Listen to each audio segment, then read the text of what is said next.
나는 한국 사람이에요. 진짜 한국 사람이라니깐. 한국으로 돌아가게 해달라고. 지금 비행기 안 타면 손해가 얼만 줄 알아. 못하게 되면 당신들이 책임질 거야. 여기는 태국 수완나폼 공항. 한 남성이 한국 여권을 보여주며 화를 내고 있는데요. 지금부터 오늘의 사연을 자세히 들어보시죠. 그리고 잠깐 더 많은 감동적인 이야기와 재미있는 콘텐츠를 놓치지 않으시려면 지금 바로 구독과 알림 설정을 해주세요.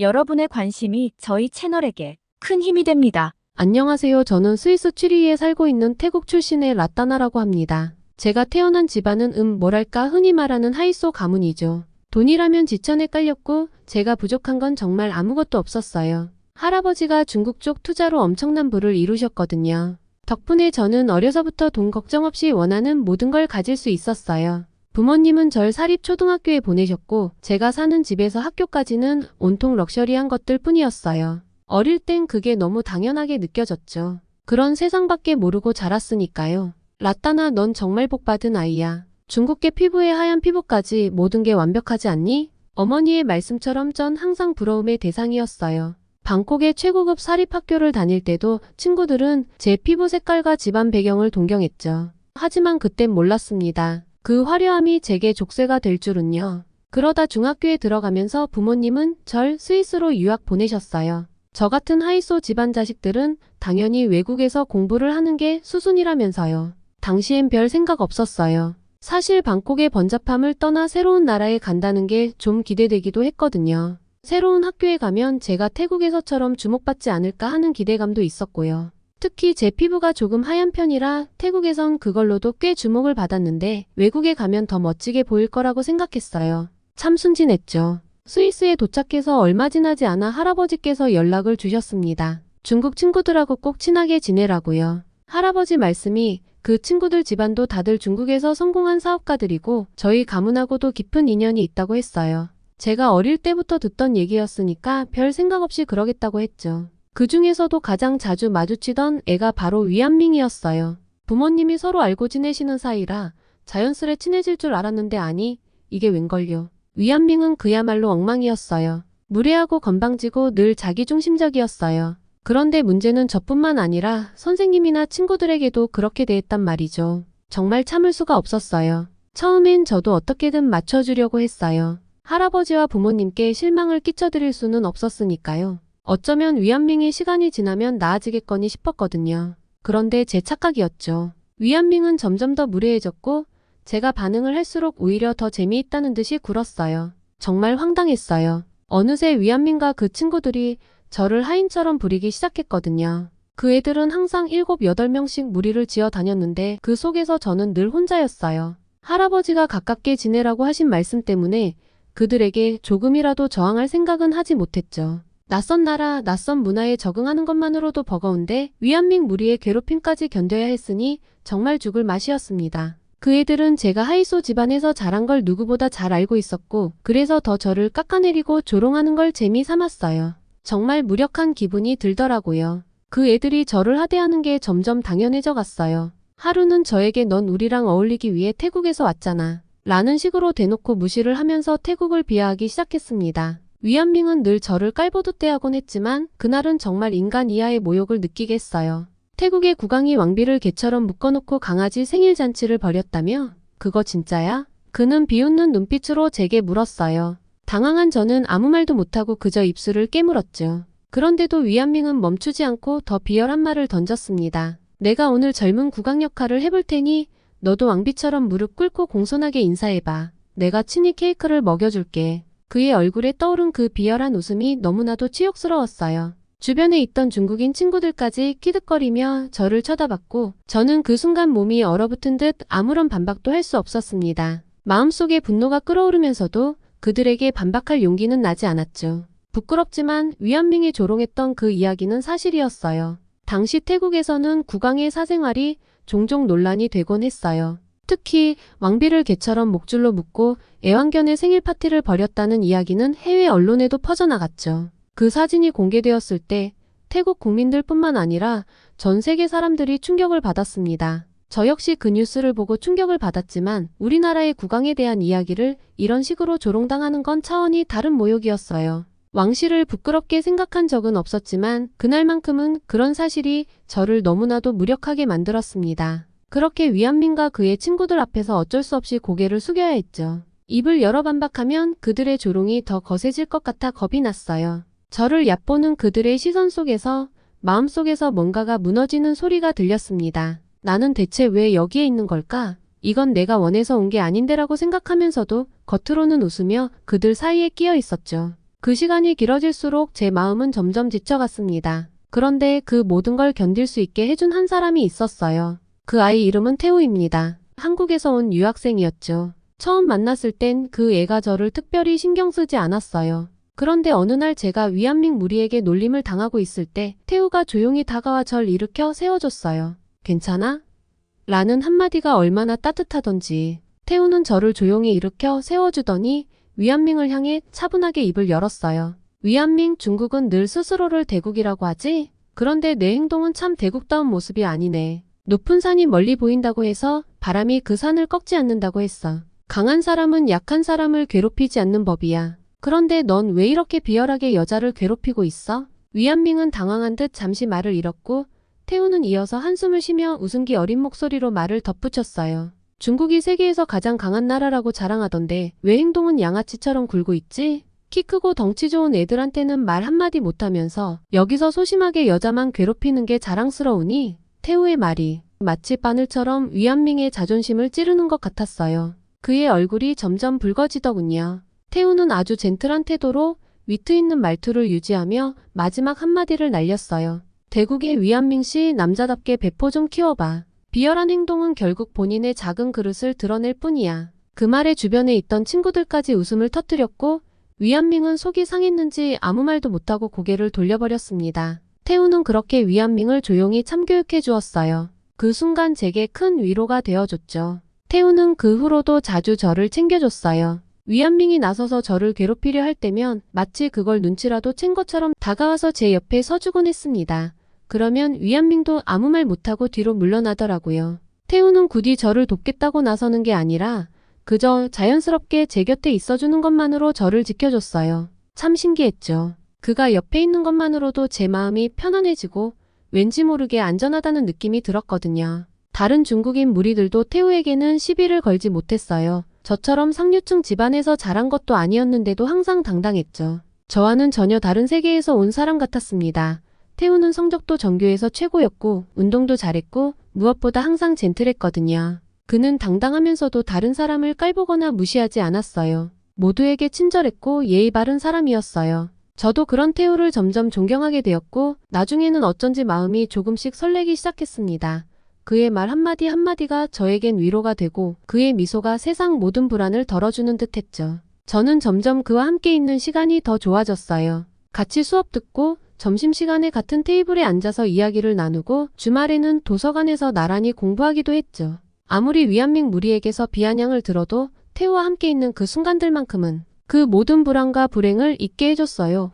태우의 존재가 제게는 작은 안식처 같았습니다. 그때쯤 태우가 저에게 말해줬어요. 자기는 고등학교를 졸업하면 취리대학교 의학과에 진학할 거라고요. 어려서부터 의사가 되는 게 꿈이었다고 하더군요. 어머니가 많이 아프셨던 적이 있어서 그때부터 누군가를 돕고 치유해주는 일을 하고 싶었다고 말했죠. 그가 자신의 꿈을 이야기하는 동안 저는 묘한 감정이 들었어요. 태우가 의사로서 사람들을 도우며 살아가는 모습이 그려지기도 했고 제 마음 한편에서는 그 길에 함께 있고 싶다는 욕심도 피어났죠. 그날 집에 돌아오면서 생각했어요. 나도 태우랑 같은 학교에 가고 싶다고요. 그러면 졸업 후에도 태우와 계속 같이 있을 수 있을 테니까요. 나도 의대는 아니어도 그와 함께 꿈을 키울 수 있을 거라고 생각했어요. 그래서 용기를 내서 취리대학교에 지원서를 넣었죠. 태우에겐 말하지 않았어요. 만약 제가 떨어지더라도 부끄러운 마음이 들지 않게 그저 혼자 몰래 준비하고 싶었거든요. 하지만 한편으론 두려운 마음도 들었습니다. 이 감정이 더 커지면 어쩌지?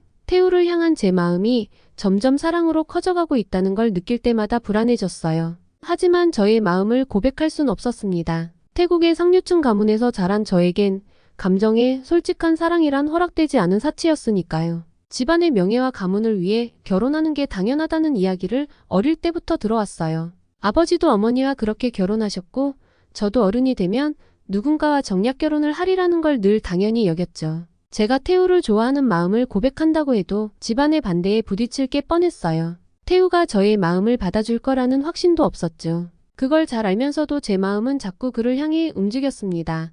이게 참 복잡하고 답답한 기분이었어요. 졸업이 가까워질수록 태우와 함께 보내는 시간이 줄어들 거란 생각에 마음이 아프기도 했어요. 저는 점점 더 태우에게 기대고 싶어졌지만 현실이 저를 붙잡고 있었어요. 그래서 하루하루 그와 함께하는 시간을 더 소중히 여기고 싶었습니다. 그의 옆에 있는 동안만이라도 이 마음을 조금 더 간직하고 싶었어요. 드디어 졸업식 날이 다가왔고 저는 떨리는 마음으로 취리대학교 합격 발표를 기다렸어요. 그리고 믿기지 않게도 합격 통지서를 받았죠. 태우와 같은 학교에 합격한 거예요. 그 소식을 전할 땐 마치 꿈을 꾸는 것 같았어요.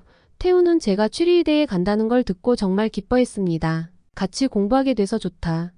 라고 말해주는데 그 한마디가 제겐 얼마나 큰 행복이었는지 몰라요. 여전히 제 마음을 그에게 고백할 수는 없었어요. 태우에게 저의 짝사랑은 끝내 숨겨야 할 비밀로 남아 있었죠. 저와 태우는 이제 친구로서 서로의 꿈을 향해 함께 나아가겠지만 그 이상으로는 발전할 수 없다는 걸 잘 알고 있었어요. 그와 나란히 걸으며 느끼는 설렘과 따뜻함은 저만의 작은 비밀로 남겨두기로 했죠. 그때 저는 생각했어요. 그래, 이 정도면 됐어. 지금 이 순간 이 행복을 충분히 느끼자 하고요. 이제는 하루 종일 태우와 함께 지낼 수 있겠다는 생각에 가슴이 벅찼어요. 시간이 흘러 여름방학이 다가왔고 태우와 저는 각자 집으로 돌아갈 준비를 하고 있었어요. 그런데 어느 날 태우가 저에게 이렇게 말하는 거예요. 라따나 방학 때 한국에 놀러 오지 않을래? 서울도 보여줄게. 순간 심장이 덜컥 내려앉는 기분이었습니다. 태우가 제게 직접 한국에 오라고 초대할 거라고는 상상도 못했거든요. 그저 제 마음속에서만 몰래 간직한 꿈 같은 일이었는데 너무 기쁜 나머지 무슨 말부터 해야 할지 모르겠더라고요.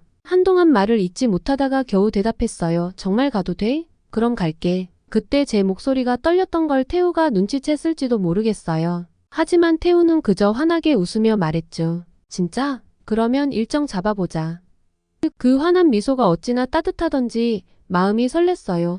그날 밤 저는 잠을 설쳤습니다. 앞으로 태우와 함께할 한국 여행이 너무 기대돼서요. 그때부터 본격적으로 여행 준비를 시작했어요. 여권도 챙기고 한국 비자도 신청하고 한국에 대해 이것저것 공부하기 시작했죠. 서울에 가면 어디를 갈까? 태우는 어떤 음식을 추천해 줄까? 그가 제게 어떤 장소를 보여줄까? 그런 생각들로 가득 차 있었어요. 제 방엔 태국식 소품과 태국 음식 냄새가 진동했는데 이상하게도 그 속에서 한국에 대한 환상과 기대감이 자꾸 커져갔어요. 이제 곧 한국에 가면 태우가 그곳의 모든 것을 저에게 소개해 줄 거라는 상상에 매일이 설렘으로 가득했죠. 그러던 중에 우연히 친구들 모임이 있어서 나가게 됐습니다. 대학 생활도 자랑할 겸 오랜만에 방콕에서 친구들을 만나러 나갔죠. 모임 장소에 도착했을 때 어쩐지 분위기가 조금 이상했어요. 그리고 거기서 위안밍을 만나게 된 거예요. 제발 보지 않길 바랐는데 아니나 다를까 그곳에 있더라고요. 여전히 건방진 태도에 남을 깔보는 눈빛까지 그대로였어요. 위안밍이 저를 보자마자 비웃으며 다가오더군요. 라따나, 너 이번 방학에 뭐하냐? 그 태도부터 벌써 기분이 상했어요. 그래도 굳이 싸울 필요는 없으니 그냥 솔직하게 대답했죠. 한국에 좀 다녀올 거야. 친구가 초대했거든. 제 말을 듣고 위안밍이 피식 웃으며 말했습니다. 한국? 너 진짜 한국 같은 데를 가겠다는 거야? 그의 말투와 표정에서 한국을 얼마나 깔보고 있는지 느껴졌어요. 그가 한국을 무시하는 투로 말하는 게 어찌나 불쾌하던지 속에서 화가 치밀어 올랐지만 꼭 참았죠. 괜히 감정을 드러내고 싶지 않았거든요. 하지만 위안밍은 멈추지 않고 더 비꼬듯이 말하기 시작했습니다. 한국? 글쎄, 그런 가난한 나라에서 뭐가 좋다고 가려고 해? 그리고 너 같은 태국 애가 갈 곳이 아니지 않냐? 그리고 한국에 태국인 입국 금지인 거 몰라? 너는 한국 땅도 밟지 못할걸? 그의 말이 점점 더 비열해지자 참을 수가 없었어요. 제가 한국에 가는 걸 무시하는 건 그나마 넘어갈 수 있었지만 한국 자체를 그렇게 비하하는 말을 들어야 한다니요. 특히 태우가 있는 나라를 이렇게 모욕하는 걸 참아 넘길 순 없었죠. 그래서 조용히 말을 꺼냈어요. 위안밍, 한국에 대해 아는 게 얼마나 된다고 그렇게 얘기하는 거야? 나한텐 소중한 친구가 있는 곳이거든. 그 친구를 만나러 가는 여행이야. 저도 모르게 목소리가 떨렸어요. 화가 나서 그랬던 걸까요? 아니면 태우에 대한 마음이 깔려 있어서였을까요? 그 순간 제 마음이 복잡하게 얽혀서 스스로도 어찌할 바를 몰랐어요. 하지만 위안밍은 제 말을 듣고도 여전히 무표정이더군요. 오히려 친구, 그저 너가 태국에서 잘 나가는 따님이라고 하니 그냥 잘해주는 거야 몰라? 그게 한국인은 천안근성이라는 거. 라고 비아냥대며 돌아서는 모습에 치가 떨렸습니다. 그 후로 위안민과는 더 이상 얽히고 싶지 않았어요. 그 애와의 관계가 얼마나 독이 되는지 고등학교 시절 내내 겪으며 이미 충분히 깨달았으니까요. 태우가 한국에 대해 이야기할 때 보여줬던 진심 어린 미소와 위안민이 한국을 무시하며 내뱉던 비아냥을 비교하니 제 선택이 틀리지 않았다는 생각이 들었어요. 내게 중요한 사람은 태우지 위안민 같은 사람이 아니었죠. 하지만 사실 태국인의 한국 입국 거부는 종종 발생하고 있었던 건 사실이었어요. 태국인들 사이에서 한국에 대한 불만도 조금씩 생기고 있는 상황이었죠. 일부 태국인들이 한국에 입국하려다가 출입국에서 입국 거부를 당하는 일이 늘어나고 있었거든요. 그로 인해 태국 현지에서는 뱅코리아라는 캠페인까지 벌어졌어요. 이 캠페인은 한국 출입국 심사에서 태국인에 대한 입국 거부 사례가 많아지면서 시작된 것이었어요. 한국에서 무비자로 입국한 태국인들이 체류 기간을 넘기고 불법 체류자로 남는 경우가 많았기 때문에 한국 당국이 입국 심사를 강화한 거였지만 일부 태국인들은 이를 차별이라고 느꼈죠.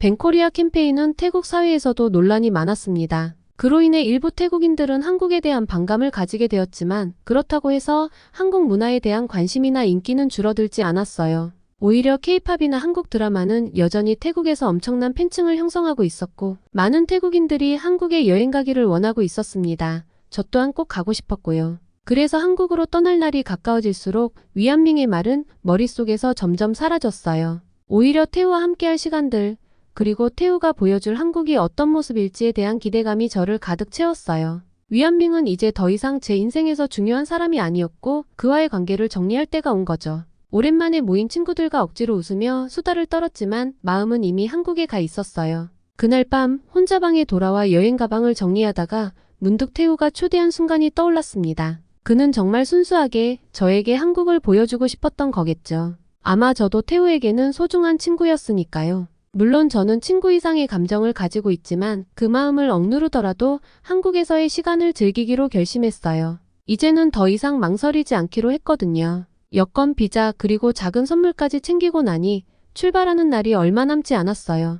비행기 표를 손에 쥔 채 잠들려는데 설렘과 긴장감에 쉽게 잠들 수가 없었어요. 태우와 함께할 한국에서의 여정이 제 인생에 어떤 기억으로 남게될지 모르겠지만 이 여름이 잊지 못할 특별한 추억이 되길 바랐어요. 드디어 한국에 가는 날이 되었습니다. 설렘으로 밤잠을 설쳤지만 태국 수완나폰 공항에 도착하자 피곤함 따위는 눈 녹듯 사라졌어요. 인천공항에서 저를 기다리겠다고 태우한테서 메시지가 왔거든요. 출국 수속을 마치고 게이트 근처에서 앉아 비행기 탑승 시간을 기다리고 있었어요. 제 마음속엔 한국에 대한 기대가 가득했죠. 태우와 통화를 하면서 그는 한국에 오면 명동, 경복궁, 그리고 맛있는 길거리 음식을 꼭 경험해봐야 한다면서 저를 위해 구석구석 추천해줄 곳을 정리해두었다고 했습니다. 떡볶이랑 핫도그는 꼭 먹어봐. 길거리에서 파는 게 진짜 맛있거든. 그는 들뜬 목소리로 말했어요. 그의 이야기를 들으니 상상만으로도 입에 침이 고였죠. 한국은 저에게 새로운 세계이자 태우가 자신의 나라를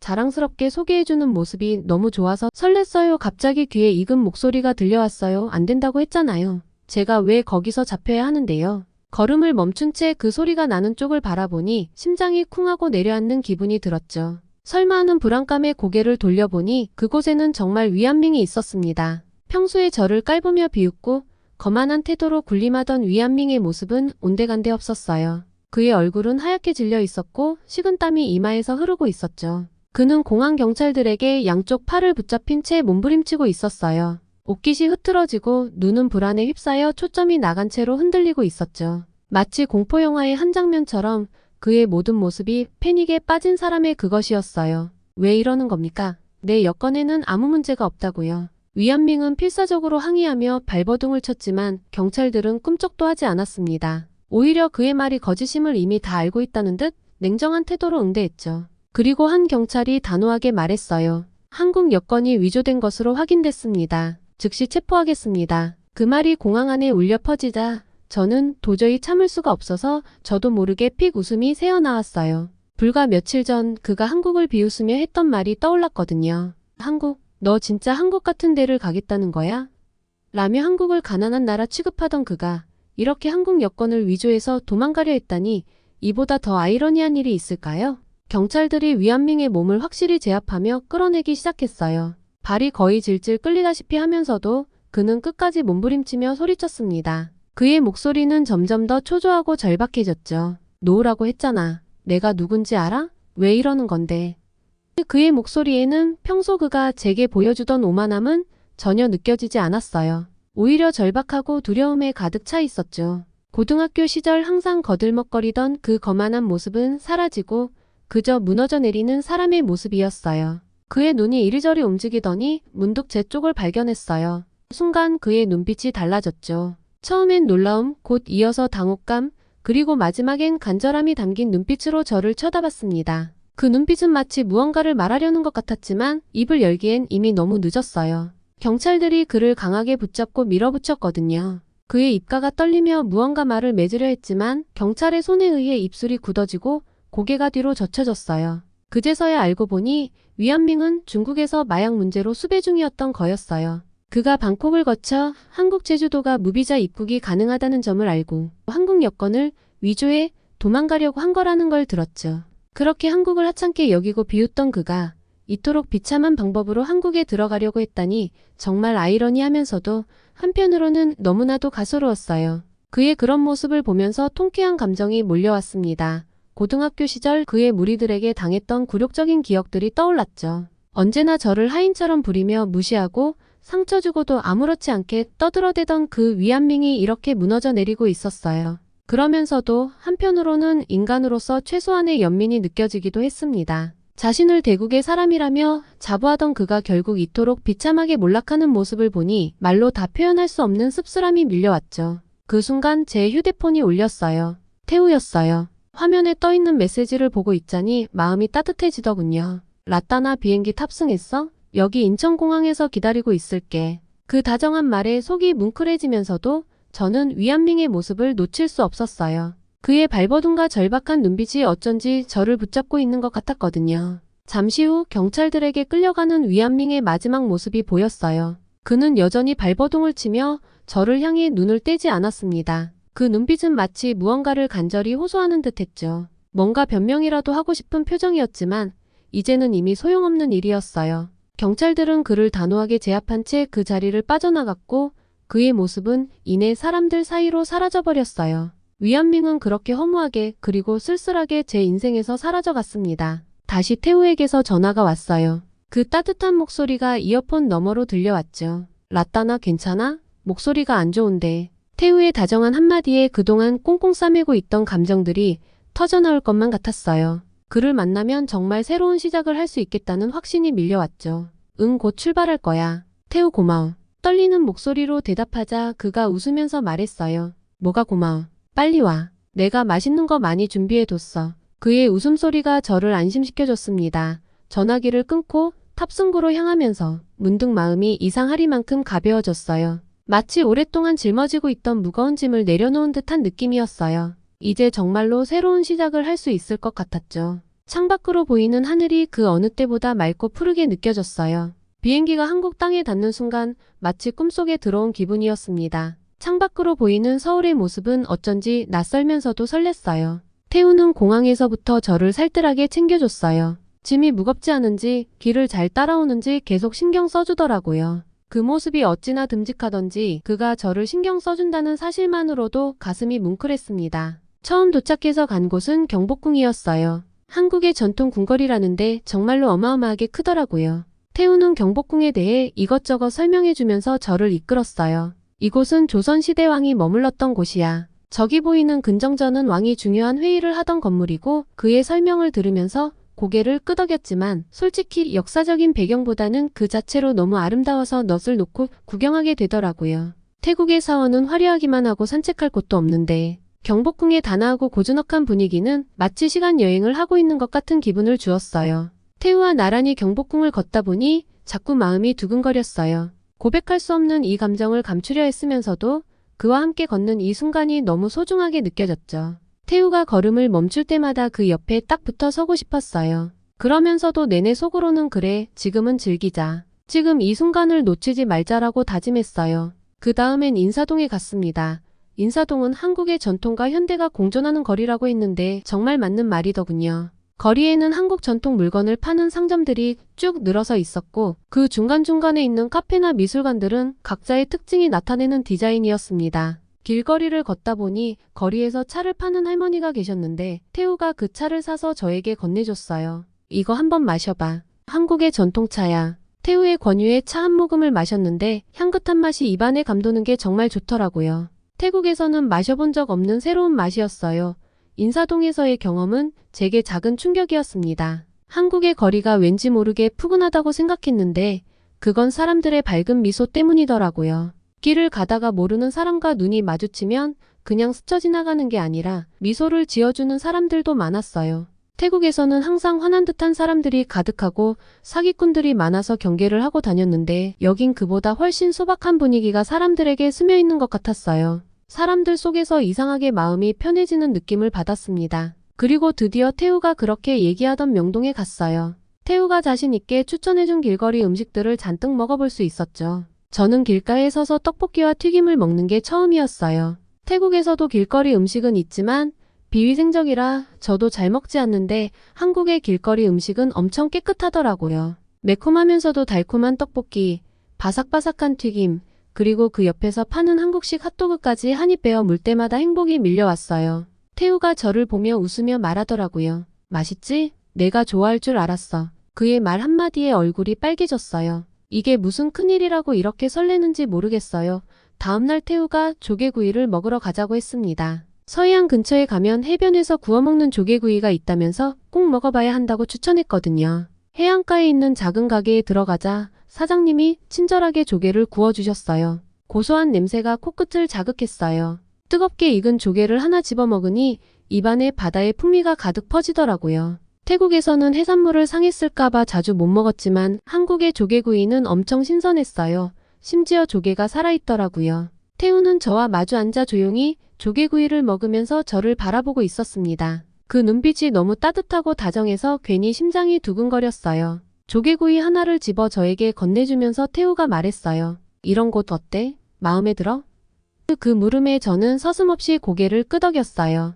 응, 정말 좋아. 태우 덕분에 한국에서 너무 좋은 경험을 하고 있어. 제 목소리가 떨리는 게 느껴졌어요. 그와 함께 있는 순간마다 제 마음속의 감정이 점점 커지는 걸 느꼈습니다. 고등학교 때부터 시작된 이 짝사랑이 이젠 더 이상 숨길 수 없을 만큼 자라난 것 같았어요. 태우와 함께 웃고 이야기를 나누고 이렇게 하루를 보내는 모든 순간이 너무 소중했거든요. 그의 옆에 앉아 조개구이를 먹고 있자니 저도 모르게 입 밖으로 말이 새어나왔어요. 태우, 너랑 있으면 참 좋아. 태우가 놀란 듯 저를 쳐다봤어요. 순간 제 얼굴이 빨개졌어요. 말이 너무 자연스럽게 나와버렸거든요. 숨기려고 했던 마음이 순간적으로 새어나와 버린 거죠. 태우는 미소를 지으며 대답했어요. 나도 라따나랑 있으면 좋아. 그의 말 한마디에 심장이 쿵하고 내려앉는 기분이었어요. 태우 있잖아 조심스레 말을 꺼냈어요. 한국에 오기 전부터 너한테 하고 싶었던 말이 있었어. 사실 널 좋아해. 말을 내뱉는 순간 심장이 쿵하고 내려앉는 것 같았어요. 태우가 무슨 반응을 보일지 몰라 얼굴이 뜨거워졌죠. 태우는 제 고백을 듣고 잠시 놀란 듯 하더니 곧 환하게 웃으며 제 손을 꼭 잡아줬어요. 라따나 사실 나도 널 좋아해. 나도 내가 한국에 온다고 했을 때부터 마음이 설레고 기뻤어. 그의 말에 가슴이 두근거렸어요. 우리가 서로 같은 마음이었다는 사실이 믿기지 않았죠. 조개구이 가게의 소란스러움 속에서도 저희 둘만 고요한 섬에 있는 듯한 기분이었어요. 하지만 그 순간 태우의 얼굴에 살짝 슬픈 표정이 떠올랐습니다. 사실 너한테 말하지 못한 게 하나 있어. 그는 조용히 말을 꺼냈어요. 그의 목소리에는 미안함이 묻어 있었어요. 나 이제 곧 군대를 가야 해. 그래서 앞으로 2년 동안은 너를 못 볼 수도 있어. 군대라니 저는 그 순간 머리가 하얘졌어요. 태국에선 남자들이 군대에 가는 게 의무가 아니에요. 군 복무 여부는 추첨으로 결정되죠. 그래서 혹시 태우도 안 가도 되는 게 아닐까 하는 마음에 물어봤어요. 한국도 태국처럼 추첨으로 결정되는 건 아니야? 꼭 가야 하는 거야? 태우는 씁쓸하게 웃으며 고개를 저었어요. 아니, 한국 남자라면 모두 의무적으로 가야 해. 추첨도 없고 예외도 없어. 최소 18개월, 거의 2년 동안 군복무를 해야 해. 그의 설명을 들으니 가슴이 먹먹해졌어요. 태우가 제 곁을 떠나야 한다는 사실이 현실로 다가왔죠.